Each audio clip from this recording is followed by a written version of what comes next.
I'm Sam. Hello. Yeah, so we'll just jump in. I have like 5, maybe 6 poems, depending on time.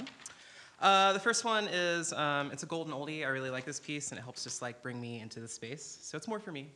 But yeah, if you talk to me for more than 3 minutes, you will immediately find out I'm from the South, and I talk about it incessantly. So, I miss it for a lot of weird reasons. This poem is, I miss the Deep South. Oh, God. Sorry. Always the first line. All right. I miss the Deep South. I miss the swamp. And not just for the black water that simmers with tadpoles, or the humidity that makes the air so thick it becomes something that has to be chewed. I miss the violence. I miss those hard lessons that come at you fast and sometimes draw blood. Like the whisper of Sister Mosquito that tells you that scratching will only make it worse, and that you may kill her if you are fast, you will smack yourself in the process every time. And I miss listening to the glittering clouds of gnats at dusk that teach you that even what annoys you can be beautiful if the sun hits it just right. And I miss the peat because it will call down the lightning just to prove to you that even water can burn. Fuck! I miss the violence of the South. I miss the stick and poke you get from the sticker bush. I miss the game of stick and move you play with the water moccasin. I miss the violent dialectic between need and want and take and grab. I miss the good old boy that can field dress a deer as fast as he can field dress his prom date. And I miss the racism. I miss the fuck you nigger, you don't belong here versus the oh, I'm sorry, I didn't know I couldn't touch your hair. And I miss the stories that the trees will tell you, although it is not always something that you want to hear. And I miss my grandma, because she taught me that to love someone is to cook for them, because who doesn't crave a belly that's full? And she taught me how to fish, and that the day's first catch gets thrown back in little white cubes at the end of your hook, and that you cut strips from the side of a still-breathing fish, because live bait makes the best bait. And you know that's true because if you had to choose between an old life and a new one, you would choose the new one every time. And she taught me what cruelty looks like in the bottom of a bucket, breathing its own blood, and taught me that cruelty can be born from love and still serve you chocolate cake. And she taught me that feeling you get of when you know that you can't always trust when someone you love says, "Don't worry, baby, they can't feel a thing." And I miss the violence because scars give credibility to any story, and all those southern memories have curled edges. And even now, I can hear the call of the swamp, and I can feel its pull, and I can't wait to go back. But you best believe I won't get caught without my pocket knife. Thank you. It's all downhill from here. It's literally 10 years of poetry. That's probably my only good one. So this poem is about my dog that I like very much. She's like a solid 3, don't even. I'm just kidding. I love her so much. She is like everything that is good about me. She's much more patient and forgiving than I will ever be. And so this poem is called It's a Nice Day for Them to Walk Us Every Day, or It's Nice for Them to Walk Us Every Day. My low copper girl has become a long pink tongue and tempo pant that has slowed the trail. It has opened up and the ache is here, but a good thing. A proof of wanting to be one of those people that doesn't tug and finds the river more interesting than the flat stones and shimmer. I admit I don't have patience for the tall grass lately. It's been too long since the long walk with my tired girl that we're not the friends that we used to be. I want to repair us. I want to get back to where we were, sharing the interest in the daffodil, deciding whose ear it will be tucked, and listening to the bird watchers, talking about the absence of Charlie, who prefers the sharp hawks to the warbles of the brush sparrow and the blue speck, perched on the top of the broken branch by the 2 limbs on the left side of lightning. Cool. This next one's called Self-Portrait. So for my birthday, I write a self-portrait every year. And I just turned 31, God help us all. And yeah, actually, this one I like enough to actually share. Self-portrait. 1.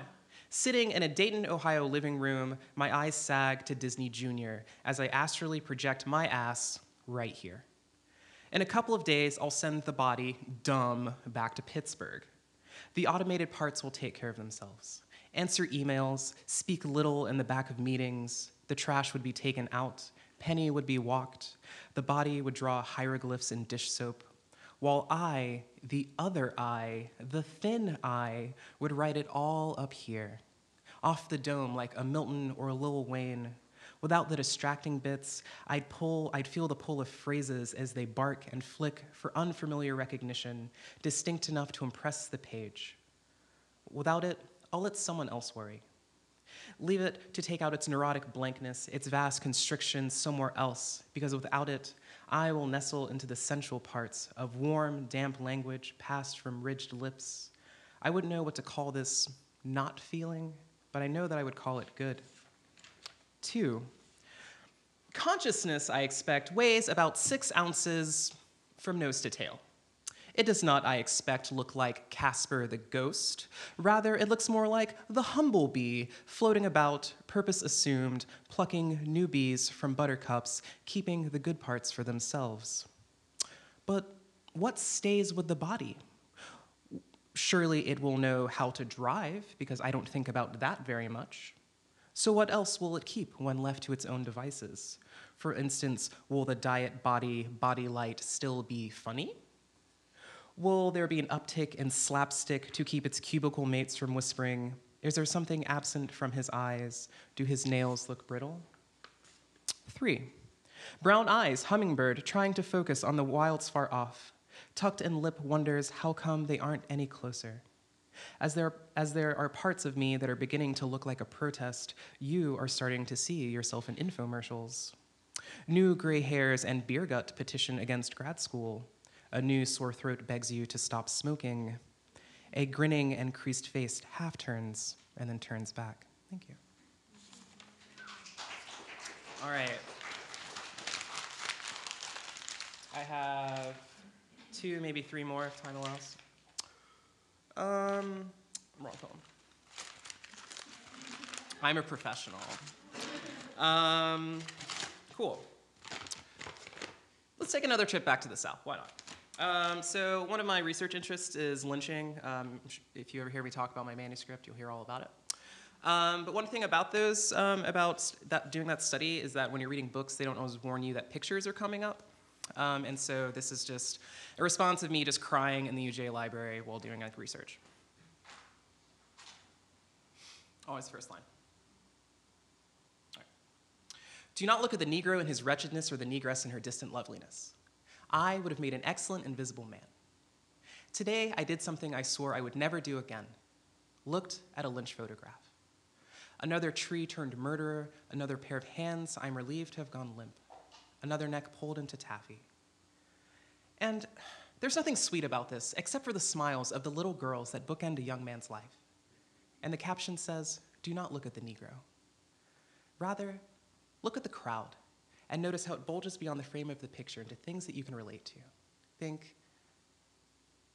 hike in the woods. Think family barbecue.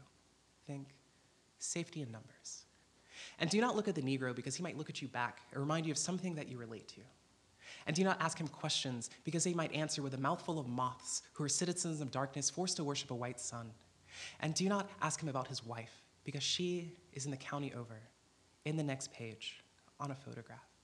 And do not look at the ring on her finger, though it was the shiniest thing against her charred skin. Rather, notice the river and know that it was meant to be more permanent than she was. And notice how the flowers on the bank will not wilt like the flowers on her dress. And do not ask her if she would like to be buried in white, because I think she already was. I would have made an excellent invisible man. And so I will not laugh if you ask if she would prefer to be entombed in black, because I think she already was. And I will not point out that he is shredded as though he was fighting for something more than his life. And I will not thank God too loudly that her dress is unwrinkled, because we all know that there are fates worse than death. And we have pictures to prove that. Fates like learning that your gods do not love you, and that they were never gods, but things that you relate to. Fates like being afraid of catching the eye of the crowd. Fates like being an invisible man. Thank you.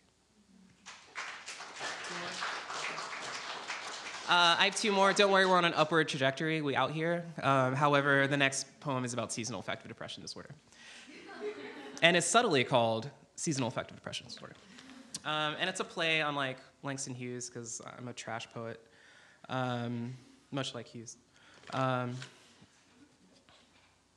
mean that.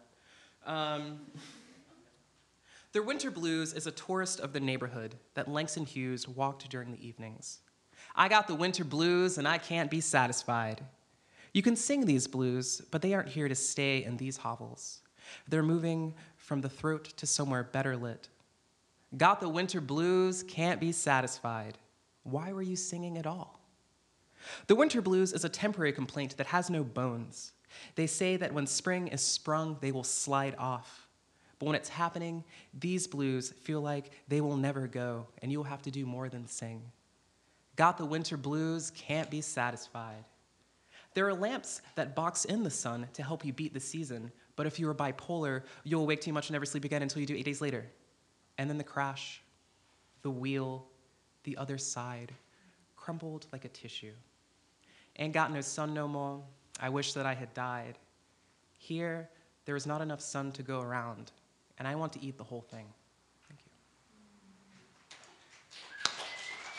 All right, where are my sonnet people out here? Who loves sonnets?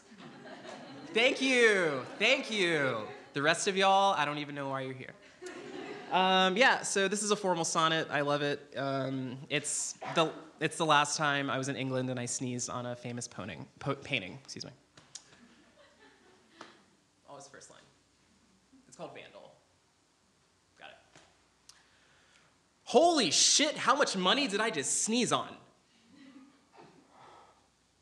Monet's water lilies caught by surprise at close range. Please do not tend the new lily congealing, crystallized, left by an artless patron.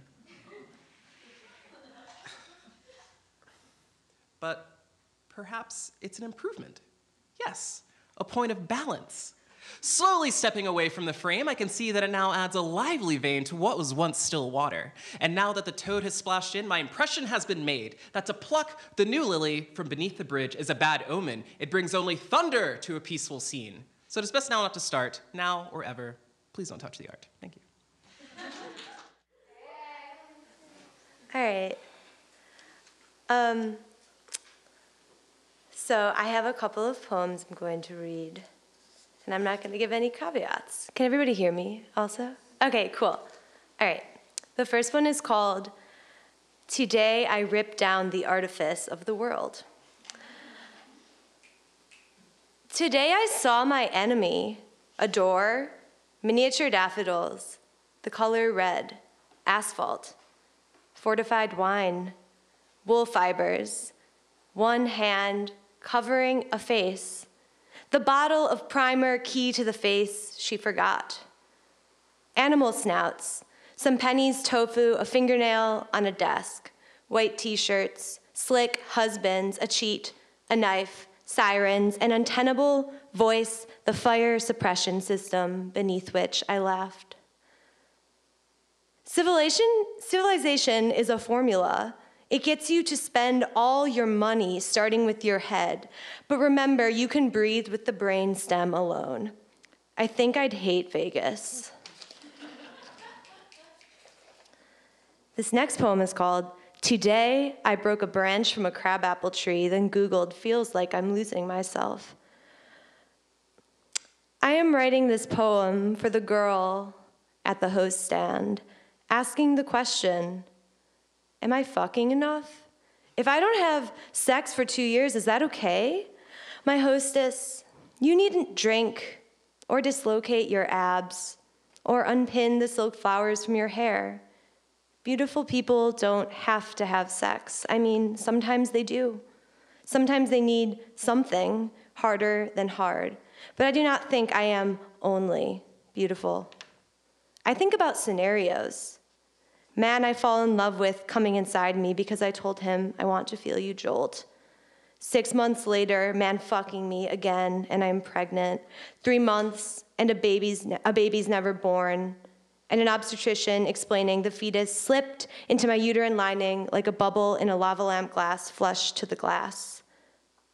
That night, coaxing to the edge of the bed, spines curling like grief. The morning I wake and he's gone. I am always thinking of that road in the dark.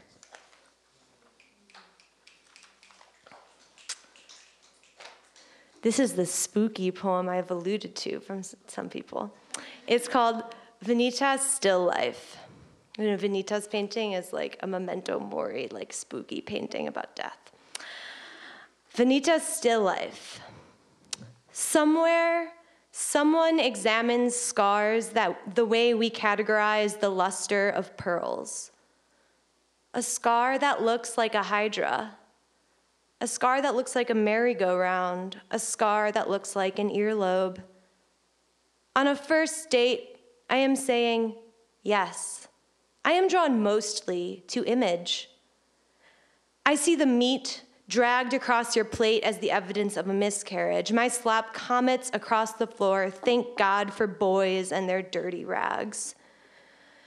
Curating truth, wherein truth is a rental, I begin my memoir as a reminder of my youth. What a static year it has been, tracking the deer. Fluid breaches my skull like a portent. I summon broad interpretations of silence, sit in discomforted postures. Cerberus stands at the gates to your building, you, very little, the plastic bones scaffolding the bride's cake. Artemis compiles the bow and the blood. Green veils the bedroom's great blessing. She listens to a report about a pack of urban coyotes, sharpens her arrows.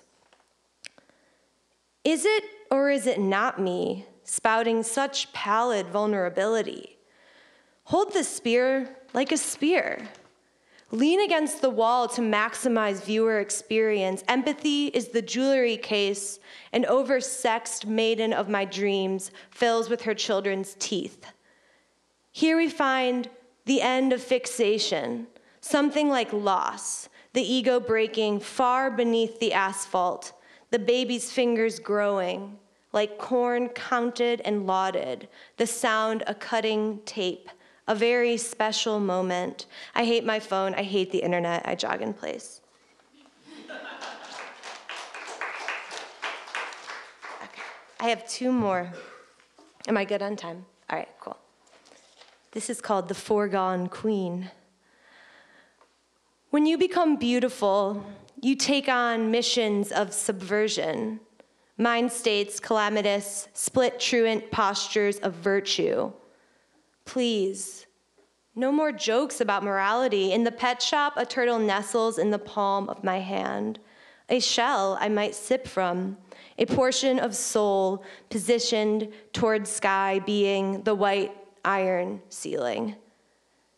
I want to have a baby, the kind that you birth. I want to lay in bed. And then I have one more poem. And I will say this is a poem potentially in honor, I don't know what word exactly, about the manager at the first bar I ever worked at. It's called Ode to Shirley, and it has a epigraph by Anne Carson. Then she and her pin had to lie still, Anne Carson. Preamble. Shirley, my manager, my rope. Industrial plants making toys and vinyl flooring.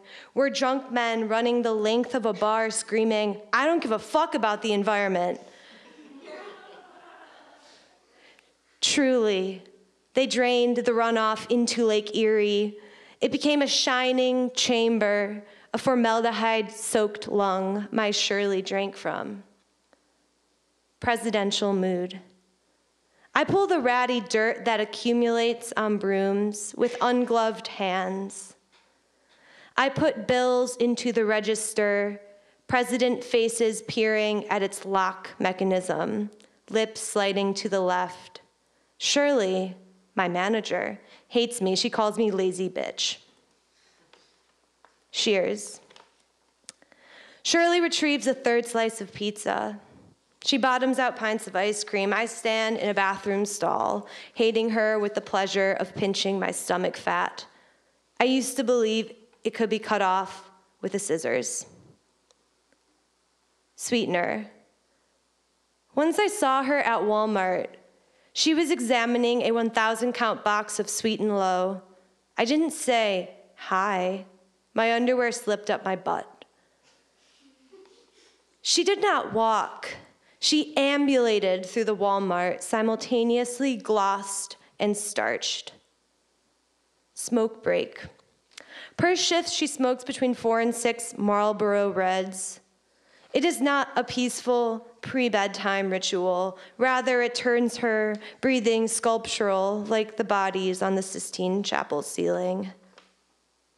Daydream. When she was 19, she closed a gas station 3 evenings a week. She did not go out dancing. I imagine she carried a steel bat with her. I hear she is fading. Fading could be a euphemistic term for dying. I imagine her stuffed into a casket in a lilac shirt embroidered with flowers. When I die, I hope to get the slimmest casket ever, and even then only occupy a quarter of that silky, silky cushion. Secret. Oh, Shirley, my manager, my rope. You were young once. Let's go to the mirror. Clip ourselves into light poles. Shirley, oh Shirley, I apologize. I treated you like an arcade game. I know I'm unkind, I am classist, I didn't work very hard. I was concerned with myself and my camisoles. My vanity is Victorian, I needed a wise man, intervention, to go fuck myself, maybe a country singer. I love how we both love in venomous, representative ways. Oh, Cheryl, my managing, cruel rope. You embody every fear for myself, dying on minimum wage. I wish I could tell you. Sometimes I curl into my torso. I imagine wings sprouting from my spine, a lover stroking a single rib, beautiful, like every beautiful last night. Thank you.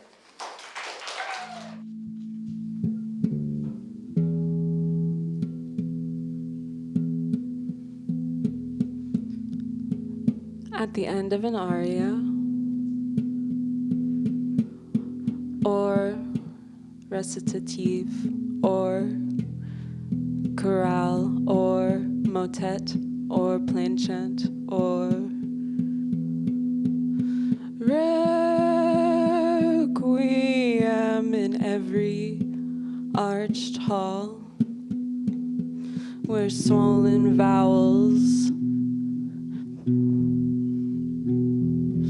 multiply or stretch, embrace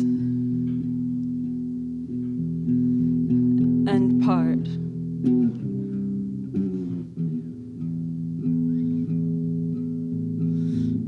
Our future ears receiving again and again, whose tiny hairs tremble, whose hands echo against, rise to remember some long ago storm.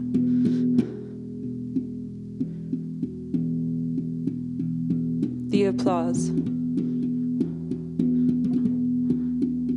A lucid pool that ripples to ripple some woman's unending end.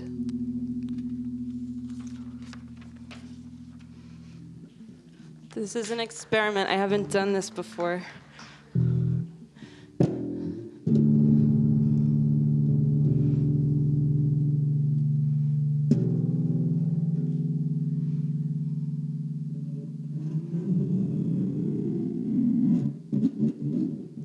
She saw she was a ghost.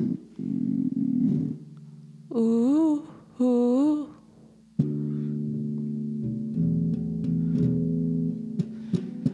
I've been without too long. Been having meant used to, and beed or used to having had forgetting now how was I been, because I was. I know this much, too muchly, don't, but did, existed id, as is, as if I never did. I know this sick, ick, plain, so tired I made a game called with. With means to show, possess, a living eye that it can see. Is how it almost know we with, but I let go. Let go. With ing is a way to be, become, come, seen, seem, to be alive. But why is I? Who?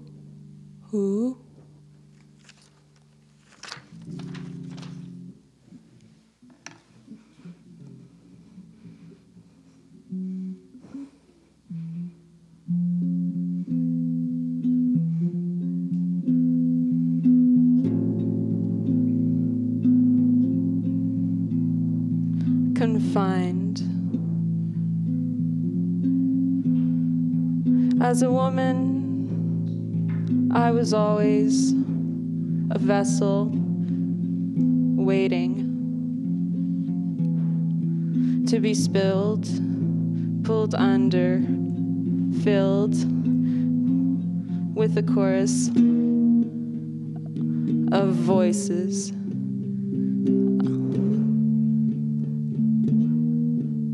Uncertain of their source.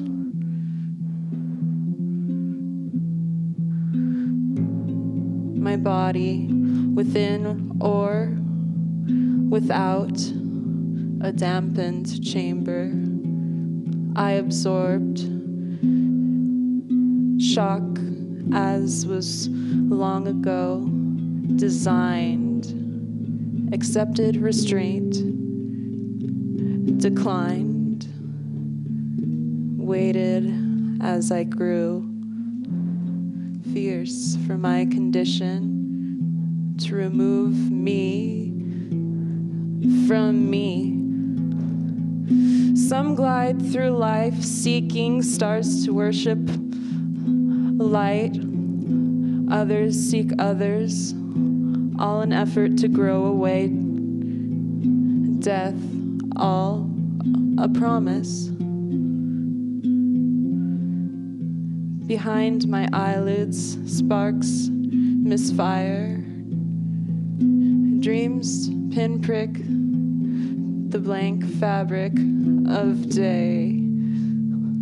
Night, a map whose edges beg me to explore. In whose hinterlands am I, as I was never, uninhabited, never again, never left alone. That's all. All right. God, where do I start? Okay. So for Halloween, I said, you know what? I don't have a costume. I'm just going to use this dress that looks like water. So, you know, I thought I should definitely start this reading with a poem about the sea.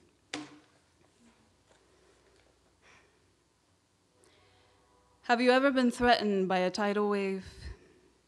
If you have lived in an island in the Caribbean, you might know that fear. The sea watches you from a distance as you approach, unaware that she is eager to learn how much strength it will take to hold your weight in her waters. She invites you in with a gentle touch at the foot, and you fall into her embrace, trusting the hold of salt and wave. She rises gently and rocks you soothingly, caressing you into a slumber at her surface. And before you breathe the air you took for granted, she rises silently, pulling you under with the love of a mother that does not know her own strength, but is determined to keep you in her arms. If you are lucky to survive her stubborn hold, you will discover she has left her name scarred into your skin, because the sea is usually playful, sometimes silent, but overall, she is often a furious goddess. She has no branches, and she's waiting for your return with open waters. The next poem is entitled Polimitas, for my sister. Your voice, mother, deepened into a distortion of the essence of her breath, always at the same time when her presence became audible despite the care in her step. It had to be her again, needing a lesson. When it wasn't the boy from the other building, it was the hour which she came home, her blouse modestly tight, her skirt always too short, her breast filling, and curse her. She hadn't figured out how to stop them.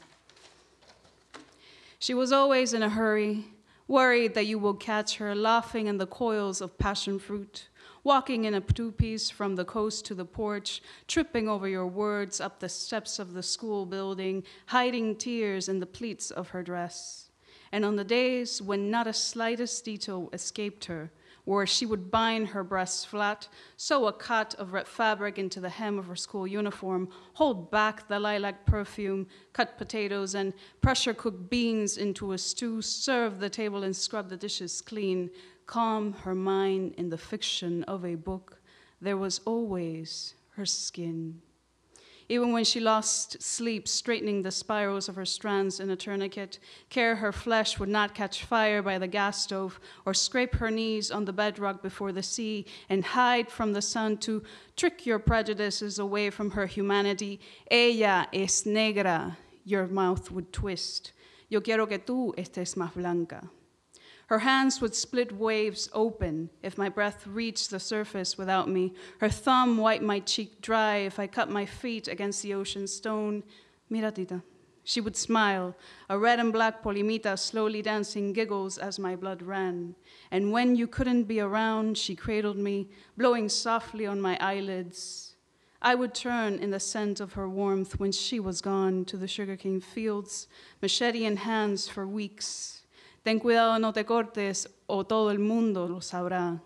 Afraid not of her blood or the blade, afraid of her skin healing in Afro-Cuban. And it matters, because you won't let her, let us breathe in the laughter of our sisterhood. ¿Qué importa that her skin is brown? ¿Qué importa that she's Afro-Cuban? ¿Qué importa that her hair is a bounce of curls and that her scars welt into restless narratives? What does it matter that her sons aren't white, that their father's green eyes didn't speckle the so-called mud in their pupils? What does it matter? I would stir when she was gone, seeking her embrace. The next poem is called Acompañamiento, which means accompaniment.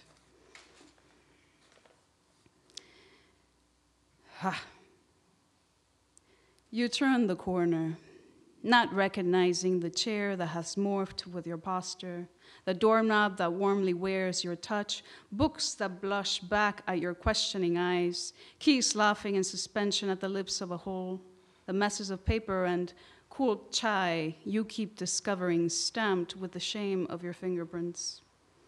The pressure of the pain you try to hide refuses each time my palm begs you, I am here, please come. You wonder about the floor, the walls pouring, amplifying your frustration, forgetting what you were doing, worried about not knowing where you are needed in the hours you have sold. Your uncertain steps pound heartache into my chest as the me that pushes against and knows you, pushes against the bones of this corporeal prison. I am here, please come. I won't ask about your journey along the mangled train tracks, pretending not to see you at your thinnest recollections, imagining you damning your fate, wondering which details you left unwritten, thinking twice about what made a glass. I lost my papers. Thinking twice about what made a glass fall out of your hand and bleed water into the grain of your thoughts. I am here, please come. I curse these salted hands whose cups too small to hold my grief and heavy tears, fail to mend what is within my reach. Calm the screams jarring out the cracks left in your mind when you try to sense incoherences into place, looping time constraints and hoping all will play together. I call to you intact, interlaced fingers, extended palms, waiting. A lingering touch between your shoulder blades, tendering to warm the instances you feel most lost, working with that stealth that comforts you while caressing hairs away from your brow and cheek so you will see me, desperate for you to feel in an embrace what my voice is forbidden to make clear. I love you through and along the brittle branches of your memory, despite the flowing amber that leaves you searching for details you thought preserved.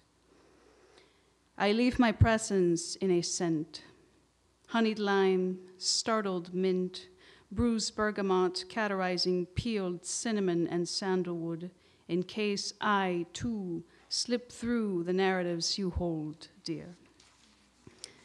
The last one is in Spanish and in English. So, where do I start? Okay. I'm gonna start with the Spanish one first because, you know, that's just me. That's where I begin. La Habana. Desde la imaginación de un extranjero, La Habana se puede ver reducida a tabaco enrollado a mano, botellas de ron Havana Club, mojitos, daiquiri, café y el carro más indeseado por la mayoría de los residentes de la ciudad, el almendrón. Más conocido como el Chevrolet del 57, el almendrón crea en el turista una sensación de exotismo, alimentando el mito de que el tiempo en La Habana, aunque existe, no pasa. Pero el almendrón en la imaginación del pueblo cubano no es una joya del tiempo. El bello Chevrolet del 57 no es nada más que un cacharro disfrazado, animado por piezas oxidadas que ni siquiera son originales.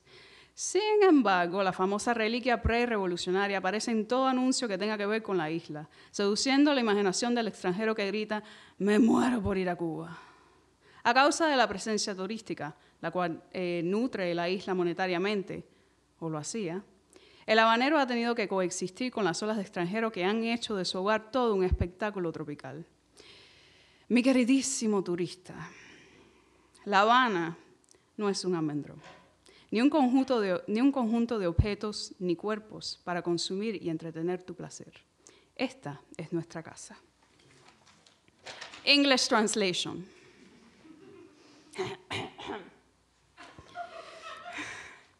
Through the viewpoint of foreigners, Havana is reduced to hand-rolled tobacco, bottles of Havana Club rum, mojitos, daiquiris, coffee, and the most unwanted car by the majority of Cubans, the Almendrón. Better known as the 57 Chevy, the Almendrón cultivates foreigners' sense of exoticism and feeds their myth that although time in Havana exists, it doesn't pass. Through the eyes of the Cuban population, however, the Almendrón is not a jewel of time, people. The beautiful 57 Chevrolet is nothing beyond a disguised piece of junk, animated by rusted parts that are hardly original. Regardless, the famous pre-revolutionary relic appears in every and any form of advertisement regarding the island, seducing the imagination of foreigners who screams, I want to go to Cuba! Due to tourism, which nourishes the island monetarily, or used to before the summer, Havana dwellers have had to coexist with waves of foreigners who have made their home a tropical spectacle. If you so much as doubt this fact, please make your way to the Phipps Tropical Rainforest Cuba exhibit, where the front half of a 57 Chevrolet will welcome you into an exhibit of exotic palm trees. My dearest tourist or foreigner, Havana is not a 57 Chevy or a collection of objects and bodies for your consumption and pleasure. This is our home. Thank you.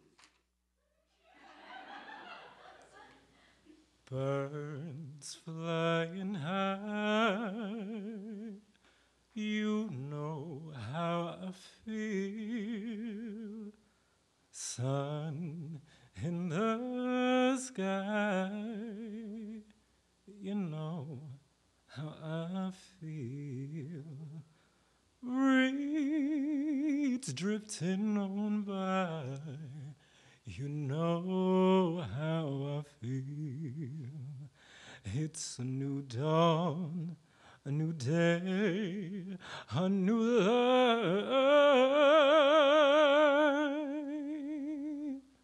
for me.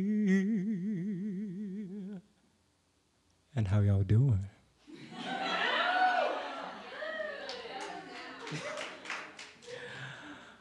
My name is Willie. I am from South Carolina. I am a tiny bit buzzed, so you will probably hear my accent jump out just a little bit more. But as the old folks in my church used to say, take your time, baby, it's okay. Naturally, I'm a Virgo and a note taker, so what you are going to hear first is some shorthand notes. Shorthand. Bird. Noun. One capable of flight. Not a plane, not Superman. A foolish thing. A slur. A girl sometimes. Something loose. Or someone. A decorative thing. A feathered singer. A cheaper creature. A chest, a digit, an erect finger, a winged talker, a groupie, see, flock. Half of a stoned effort, a broadside, a unit of indulgence, a drone, a bee companion, a sexed thing, a thing that bobs, a bopping bopper, a bopping pop, lock, and dropper, one that enjoys bops and building, a built thing, a ratchet plaything, a thing worked by a tool, one stroke less, a sign of faith, a promise of God. See, Genesis, what came first? The word. Song. Noun. Organized noise, the low beheld, a reckoning with gravity, an arrangement of notes capable of power and movement, a thing within which to sit, see, vehicle, a getaway breath, a prayer sustained.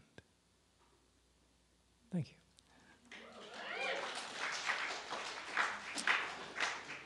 So naturally, I couldn't start Halloween off without thinking of the fact that Christmas is right around the corner and I am a holiday season fanatic.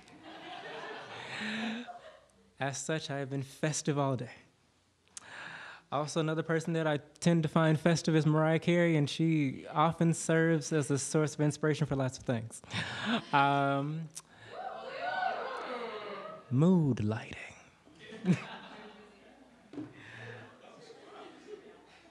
As such, this is particularly one of my favorite poems in honor of Mariah Carey and her 2005 album Final Track, Fly Like a Bird.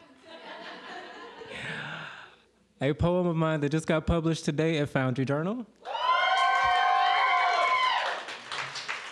It is called Winged Victory of Samothrace.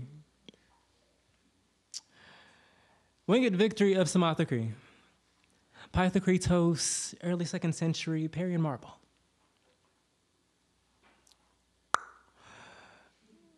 At the very end of the emancipation of Mimi, Mariah Carey relinquishes the hold of her steed, summons the brimstone, polishes her old frenzy's ghosts against the wishes of a timid woman's worries, bounds 2 octaves for the glories of Icarus, for the supper table invocation, for the pot of greens only her savior could throw a ham hock into, for the empty bellies of all those crying, for cries into the watchful dusk, for all the names she gives the night. for all night could refuse to call her grandma, call her trouble, call her weeping, call her diva, a new Nike, call for freedom, call for fury, call for furnace, call for 3 boys, no, 4, burn the loom, slash the stitches, rip the silk, loose the feathers, ink the text, a sparrow scene, a nest of coins, a payment given, a call collect, a payphone bird lady, a busted joint, a wretched penance from which she might just flee, fly, spring, jump, darling, jump, and of the sun steals it. Thank you.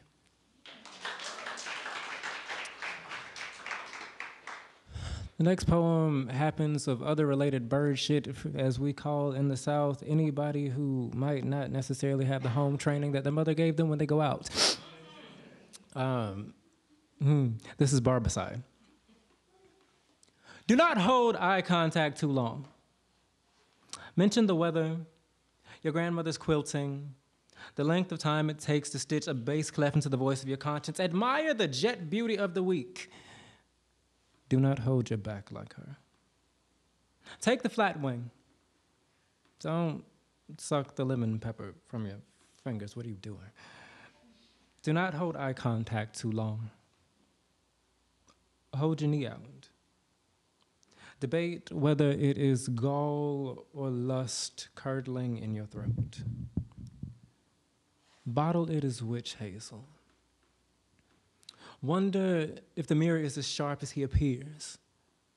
Do not hold eye contact too long. Reach for him. Lick the blood from your hand. Swallow. Nod with an answer when finished. Thank you.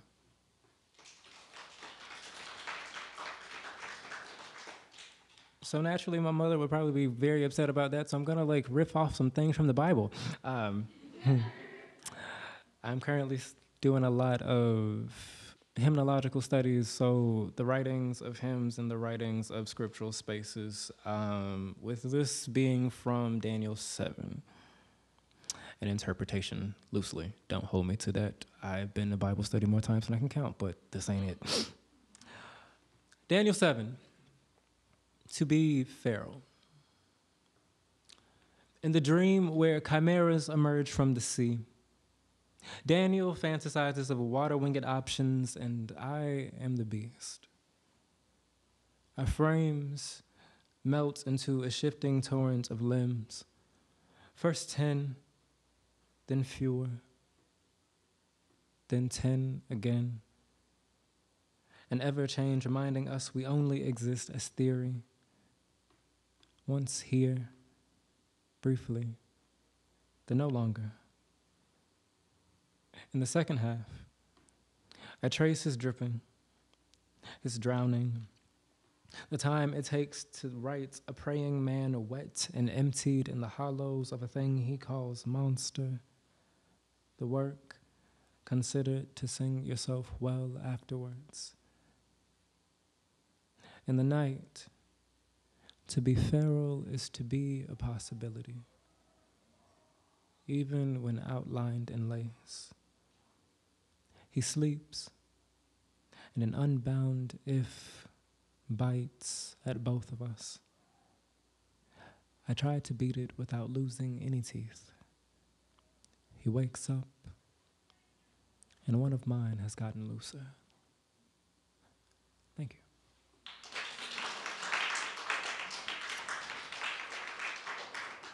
Lastly, it wouldn't be right if I didn't leave you with a bit of South Carolina, which is, for Newberry, South Carolina, it is famously known for not much. But it does have heat. And it does have warmth and moisture. This is Bird in the Rain. 1. A robin gathers in search of a body of water. Green acorns litter the sand, and memory says, I am the yard. Day-old puddles clustered at my waist. The robin enters, dips quick, wet. 2. A lark slaps the whole of himself on me and calls himself Potter. Throws a bowl of my body instead. The whole, shallow and wrinkled. He, a boy in the country. It is midday. 3, it was morning. Memory says I am the sand, hard and hot. Acorns are burned against the bird's belly, just like the burn against his back. 4 on me. A drawl, a longing accented, ornamental thunder, a song, a clap, down.